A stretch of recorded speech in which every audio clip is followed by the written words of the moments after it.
ഇന്നത്തെ ദിവസം എന്ന് പറയുന്നത് നേരം ഒട്ടും തന്നെ പോകുന്നുണ്ടായിരുന്നില്ല ട്ടാ. അതുകൊണ്ട് വീടിൻ്റെ മുകളിലേക്കൊക്കെ ഒന്ന് പോയിട്ട് വീടിൻ്റെ ചുറ്റും നല്ല ഭംഗിയാണ് ട്ടോ കാണാനായിട്ട്. 3 സൈഡും പാടമാണ്. ദേ നമ്മുടെ ബുർജ് ഖലീഫ. ശരിക്കും അതുപോലെ തന്നെ ഉണ്ടല്ലേ ആകാശം മുട്ടി നിൽക്കുന്നത് പോലെ തന്നെ. അങ്ങനെ ഒന്ന് ചെറുതായി ഒന്ന് വിശന്നു. എങ്കിൽ പിന്നെ എളുപ്പത്തിൽ എന്തുണ്ടാക്കാമെന്ന് ആലോചിച്ചപ്പോഴാണ് തരിക്കഞ്ഞിയുടെ ഓർമ്മ വന്നത്.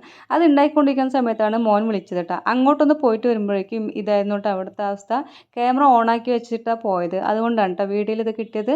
വീഡിയോയ്ക്ക് വേണ്ടി തിളപ്പിച്ച് കളഞ്ഞാന്ന് തോന്നരുത്. ഇന്ന് നമ്മൾ രാത്രിക്ക് പുട്ടാണ് ട്ടോ ഉണ്ടാക്കുന്നത്. എല്ലായിടത്തും ചോദിച്ചപ്പോൾ ഓക്കെ പറഞ്ഞു. ആൾക്കൊന്നും വലിയ താല്പര്യമില്ല. എങ്കിലും എനിക്ക് കുറച്ച് എളുപ്പത്തിന് വേണ്ടിയിട്ട് ഞാൻ ഇന്ന് പുട്ടാണ് ഉണ്ടാക്കിയത്. കടലക്കറി ഇരിക്കുന്നുണ്ടായിരുന്നു. പിന്നെ തേങ്ങ കാണിച്ച് എന്താണെന്ന് ചോദിച്ചു കഴിഞ്ഞാൽ തേങ്ങയ്ക്ക് വില ഇപ്പോൾ 80 രൂപയാണ്. അതിൻ്റെ കൂടെയാണ് ഇങ്ങനെ ഒരു പണി കിട്ടുന്നത്. തേങ്ങേൻ്റെ കാമ്പും ചിരട്ടയും എല്ലാം സെയിം വണ്ണത്തിൽ. അതുകൊണ്ടാണ് ട്ടോ അത് കാണിച്ചത്. പിന്നെ ഈ പുട്ടുണ്ടാക്കുന്ന സമയത്തില്ലേ ഈ പുട്ടിൻ്റെ കൂടെ തന്നെ നമ്മൾ തേങ്ങയിട്ട് കുഴക്കുകയാണെന്നുണ്ടെങ്കിൽ നല്ല ടേസ്റ്റാണ് ട്ടോ പുട്ടിന്. ഞാനിപ്പോൾ അല്പം ഇട്ടിട്ടുള്ളൂ. തേങ്ങേൻ്റെ വിലയ്ക്ക് ഇത്രയൊക്കെ ഇടുന്നുള്ളൂ. കറി ഉള്ളത് കൊണ്ടാണ്. പഴമാണെന്നുണ്ടെങ്കിൽ ഞാൻ കുറച്ചുകൂടി തേങ്ങ ഇടാറുണ്ട്. അങ്ങനെ ഇക്ക വന്നു ട്ടോ ആ സമയത്ത്. അപ്പോൾ ഗേറ്റ് തുറന്നു കൊടുക്കാൻ വേണ്ടി പോവാണ്. ഇക്ക വന്ന സമയത്ത് ഒരു ചോക്ലേറ്റ് കൊണ്ടുവന്നിട്ടുണ്ടായിരുന്നു. എനിക്കും മക്കൾക്കും ഉണ്ട്. ഇക്ക കഴിക്കില്ല.